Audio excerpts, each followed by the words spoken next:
once you get attached to these people, and you do, they're like family here. They come in daily, and you really do get attached, and you get attached to their problems. And everybody's got a story, everybody's got a problem. But just for me to be there and listen to them and try to help them and soothe them, and I think when you lose them, it does take a piece of you, and it's not easy. It's not easy watching all the death that we see in the bingo hall. It's tough emotionally. Our first outing, I had to pick up 19 people, which that's all this bus holds is 19 people. Getting them home was a pain because I went out to the bus and I had no lights. I had no lights on the bus.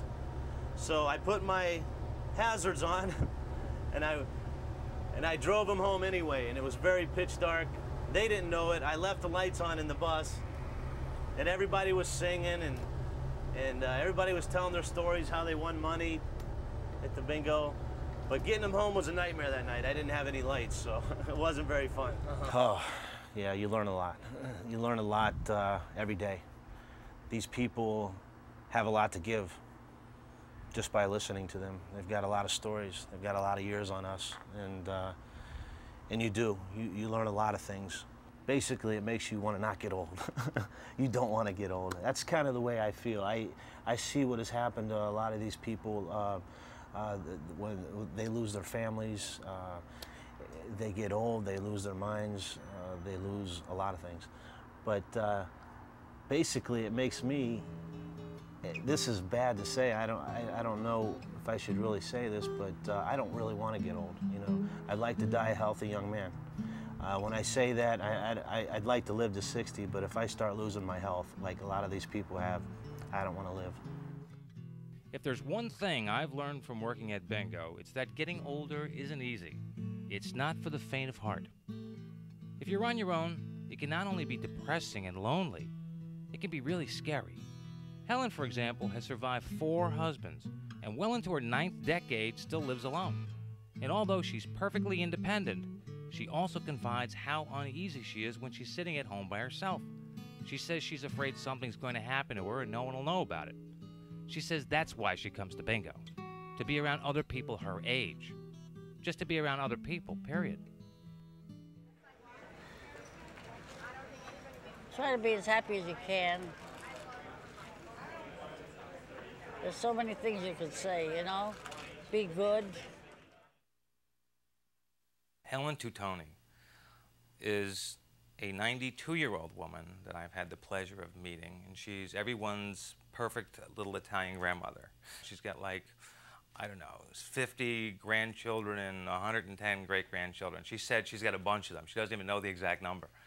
And she'll bring in Italian cookies for the guys because we like Italian cookies, or so she thinks we do anyway. And they're not bad, actually. They're not bad. Some people bring in food and they say, oh, I made you something, and you eat it, and it's like cement. And you know they forgot to put in the shortening or something like that. Helen Tutone.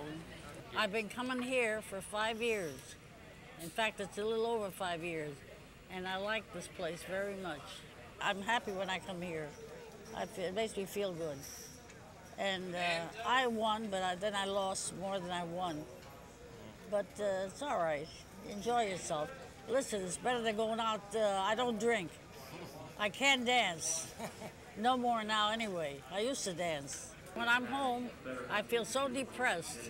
When I come down here, I just pep right up. Despite her age, Helen is every bit as sharp as I am. But the fact remains, she is far and away the oldest person playing at the bingo hall. But what I can remember is when I was about 10 years old, we never had no electricity. We had lamps. You know, we had to carry the lamp. If my sisters were in the same room with me and I had to go to the bathroom, I'd take the lamp away from them and, you know, make myself light to get to the bathroom. Everyone I know takes driving for granted. But as you get older, losing your ability to get around becomes a real possibility. Recently, she confided in me that she was a little bit concerned about her upcoming license renewal in the state of Florida. She was concerned as to whether or not she'd have to take another driving test. On one standpoint, I thought, this woman probably shouldn't be driving an automobile, but on the other hand, I thought it would kill this woman not to have her be able to get to bingo to get this attention.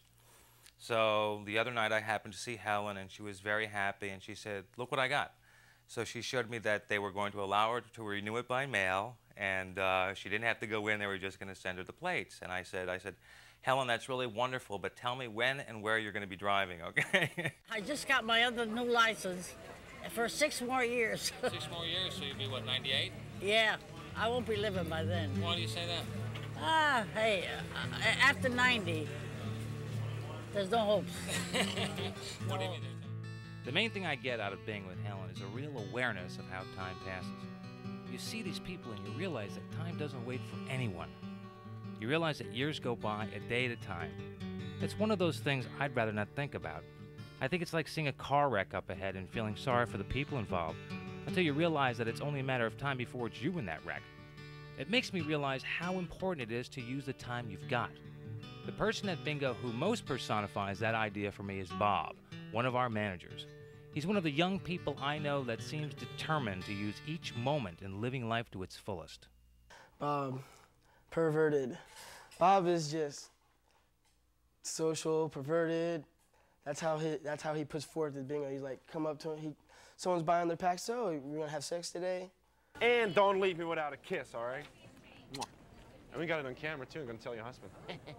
Bob's one of my favorite people that I've ever met in this world. Bob's a real unique individual. He's from Holland, from Amsterdam, which is a crazy city in itself. And Bob definitely gives off the persona of someone who's from Amsterdam. And Bob comes in through bingo and through volunteering at bingo, has put himself through FAU University, and he's now finishing it up this year, and he will have his MBA degree. It's tough, very tough, especially when you work in a bingo hall, because every night you got about 200-300 people that need your attention. You need, especially being one of the managers, like every little mistake you got to take care of it, and at the same time knowing that the next morning you have to wake up at 8 o'clock to do a research paper of minimum of 20 pages. That takes a toll. But then again, I'm a firm believer, if you want something, you really need to go after it. And my main objective is I want to get my MBA. Bingo. Please, can everybody keep the access talking down to a minimum? Once again, if you're not playing this game, please keep the access talking down to a minimum, or else I have to take you outside and spank you. Shh. Please, this is the 4th time. I don't want to say it a 5th time. Thank you. Working encounter is, you ever watched Nightmare on Elm Street? It's very similar. It is a nightmare. It's very tough because not only you have to watch the money very carefully, because there's a lot of money going through. It means you got 250, 300 people buying a pack, making sure that they get the right packs. But what I like about it's the interaction. Is if you get them right from the beginning, they step in, especially with new people. They remember you.